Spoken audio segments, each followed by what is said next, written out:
Diksha in real और reel. आज हम एक ऐसी अद्भुत दीक्षा के प्रसंग के बारे में जानेंगे जिसमें स्मार्टफोन्स के डिस्ट्रैक्शन के बिना कई लोगों ने पूरी दीक्षा को अपने फोन में नहीं बल्कि आंखों में और आंखों से दिल में कैद किया। पूरी जानकारी के लिए बने रहिए इस वीडियो के अंत तक। राजस्थान में सिरोही जिले के मेर मांडवाड़ा और अभी पुणे निवासी सुश्रावक चेतन प्रताप चंद जी जैन और उनकी धर्मपत्नी मंजू जैन की 2 संतान, एक बेटा और एक बेटी। चेतन भाई के बेटे यानी कि भव्य भाई को बचपन से ही धार्मिक माहौल प्राप्त हुआ जिससे वे शुरू से ही साधना आराधना में जुड़ गए थे। भव्य भाई ने 6.5 वर्ष की उम्र में 28 यानी कि 1-7-8 उपवास की तपस्या की और 7.5 वर्ष की उम्र में उपधान तप पूर्ण कर मोक्षमाला पहनी थी। चेतन भाई और मंजू बहन के मन में पहले से ये इच्छा थी कि वे उनके दोनों बच्चों को जिन शासन को समर्पित करें। परम पूज्य साध्वी जी भगवान श्री श्रेय दर्शना श्री जी महाराज साहब जो इनके बुआ महाराज साहब है वे, परम पूज्य मुनिराज श्री हित चिंतन विजय जी महाराज साहब एवं परम पूज्य मुनिराज श्री तत्व चिंतन विजय जी महाराज साहब जो सुरेश भाई चेन्नई के संसारिक पुत्र है। इनकी प्रेरणा से भव्य भाई संयम मार्ग के स्वीकार की भावना में आगे बढ़े और अपने संकल्प और भावों में एकदम दृढ़ रहे। एक समय की बात है जब भव्य भाई उनकी माता यानी कि मंजू बहन के साथ श्री शंकेश्वर जी तीर्थ गए और वहां दोनों ने श्री शंकेश्वर पार्श्वनाथ भगवान की आराधना करने के लिए 8 का तप यानी कि 3 उपवास एक साथ किए और श्री शंकेश्वर पार्श्वनाथ भगवान की आराधना से चमत्कार जैसा हुआ। अगले 1 महीने में भव्य भाई को उनके संकल्प का फल प्राप्त हुआ और उनकी दीक्षा का मुहूर्त उन्हें मिला। तारीख 21 जनवरी 2024 को भव्य भाई की दीक्षा गुजरात के श्री मणि लक्ष्मी जी तीर्थ में परम पूज्य आचार्य भगवान श्रीमद विजय हंस कीर्ति सुरेश्वर जी महाराज साहब के लघु भ्राता परम पूज्य आचार्य भगवान श्रीमद विजय भव्य कीर्ति सुरेश्वर जी महाराज साहब आदि गुरु भगवंतों की निष्ठा में हुई और भव्य भाई से वे बने परम पूज्य मुनिराज श्री धर्म ध्यान विजय जी महाराज साहब। चेतन भाई सुरेश भाई चेन्नई के रिश्ते में साले जी लगते हैं। दीक्षा के पहले वस्त्र वधारणा के कार्यक्रम के दौरान सुरेश भाई चेन्नई ने वहां उपस्थित कुछ लोगों को प्रोग्राम में डिस्ट्रैक्ट होकर मोबाइल में फोटोज खींचने में बिजी देखा और उन्हें ये इच्छा हुई कि भव्य भाई की दीक्षा के दिन सभी लोग फोन्स के डिस्ट्रैक्शन से फ्री होकर भावपूर्वक पूरी दीक्षा का कार्यक्रम अच्छे से आंखों से देखें और आंखों से दिल में उसे कैद करें। ये इच्छा उन्होंने सभी परिवारजन को बताई और सभी ने इस आइडिया को सहर्ष स्वीकार किया। जमाई की बात कौन टाल सकता है। इस आइडिया को एग्जीक्यूट करने के लिए भव्य भाई की दीक्षा के दिन जितने भी लोग दीक्षा देखने के लिए आए थे उन सभी को दीक्षा मंडप के एंट्रेंस पर रिक्वेस्ट की गई और सभी ने अपने मोबाइल फोन्स व्यवस्था के हिसाब से सबमिट कर दिए और दीक्षा के कार्यक्रम के बाद उन्हें फिर से मोबाइल फोन्स दिए गए। एक और इनोवेटिव चीज यहाँ पर यह की गई कि दीक्षा के बाद जिस काउंटर पर सभी लोग मोबाइल फोन्स लेने आए वहां पर दीक्षा के सभी मूवमेंट्स के फोटोज को एक्सेस करने के लिए QR कोड के बैनर्स लगा दिए गए थे जिसे स्कैन करके सभी अपने फोन में दीक्षा के फोटोज को लाइफ लॉन्ग के लिए सेव कर सकते थे।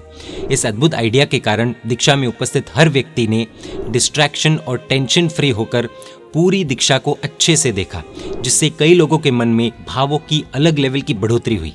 हमें शायद लगेगा बहुत छोटी सी बात है, इस विषय पर क्या वीडियो बनाना, लेकिन इसका परिणाम देखिए। एक भाई को गुटखा खाने की बुरी आदत थी लेकिन दीक्षा देखने के बाद उन्होंने आजीवन के लिए गुटखे का त्याग कर दिया।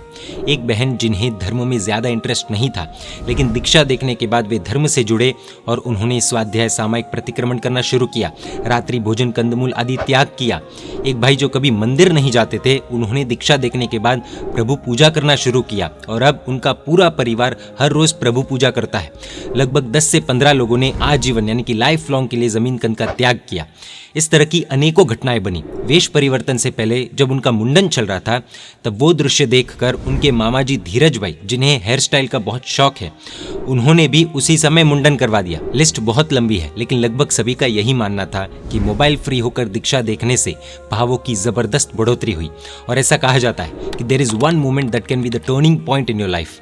दीक्षार्थी को रजोहरण मिल रहा हो उस समय यदि हम मोबाइल पकड़कर उस मोमेंट को कैमरा में कैप्चर करेंगे तो हमारे भाव ज्यादा बढ़ेंगे, या सब कुछ भूलकर उस अद्भुत दृश्य को देखने में डूब जाए तब हमारे भाव ज्यादा बढ़ेंगे। हम ऐसे मोमेंट्स कैप्चर करने के खिलाफ नहीं है क्योंकि हमें पता है ऐसे वीडियोस देखकर भी कई लोग भावुक हो जाते हैं, लेकिन कुछ क्षण जीवन में बहुत रेयर होते हैं जो कभी वापस नहीं आते। उन लाइफ चेंजिंग मोमेंट्स को जीना चाहिए या कैमरा में कैप्चर करना चाहिए, ये एक प्रश्न है। नो डाउट कैप्चर्ड मोमेंट्स हमारे साथ लाइफ टाइम तक रहेंगे, लेकिन उन पलों को यदि हम जी ही नहीं पाए तो क्या फायदा। यहाँ पर तो फोटोग्राफर्स ने सारे फोटोज तुरंत उपलब्ध करवा दिए थे।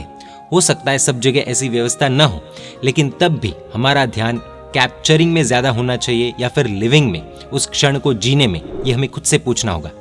खैर यहाँ पर रेस्ट्रिक्शन के कारण सभी ने पूरे मन से बिना डिस्टरबेंस के दीक्षा देखी। किसी को ये नहीं कहना पड़ा कि ओ भाई आपका फोन नीचे करो, हमें दिख नहीं रहा है। अन्य लोगों को दीक्षा देखने में अंतराय भी नहीं हुई। कुछ क्रिएटिव लगा तो हमें लगा सभी के साथ शेयर करने जैसा है। जानकारी के लिए बता दें कि भव्य भाई यानी कि परम पूज्य मुनिराज श्री धर्म ध्यान विजय जी महाराज साहब दीक्षा के बाद स्वाध्याय तप जब आदि से संयम जीवन की सुंदर आराधना कर रहे हैं। मुनिराज श्री ने दीक्षा के बाद से जीभ की रस की आसक्ति को तोड़ने के लिए संलग्न यानी कि कंटिन्यूस 108 आयम्बिल शुरू किए, जिसका पारणा 10 मई 2024 को होने वाला है। मुनिराज श्री की सांसारिक माता यानी कि मंजू बहन ने मुनिराज श्री के 108 आयम्बिल के निमित्त से 108 अलग अलग प्रकार के नियम लिए हैं, जैसे कि 108 आयम्बिल करना, 108 पार्श्वनाथ भगवान के दर्शन पूजा करना, 108 बार वृद्ध महात्मा के पास जाना, वृद्ध महात्मा के पास ज्यादा लोग नहीं जाते इसलिए, 108 स्तवन स्तुति चैत्यवंदन सज्जा आदि गाथा याद करना, 108 घंटे मोबाइल का त्याग करना, 108 व्यक्ति की अनुमोदना करना, 108 बार खुद के दोष देखना, 108 बार गुस्सा कंट्रोल करना, 108 घंटे तक मौन रहना आदि ऐसे 108 अलग अलग नियम मंजू बहन ने लिए हैं। अंतर मन से इस जिन शासन की मां की अनुमोदना। मुनिराज श्री का संयम जीवन सफल बने, यही परमपिता परमात्मा से प्रार्थना। जय जिन शासन, जय महावीर।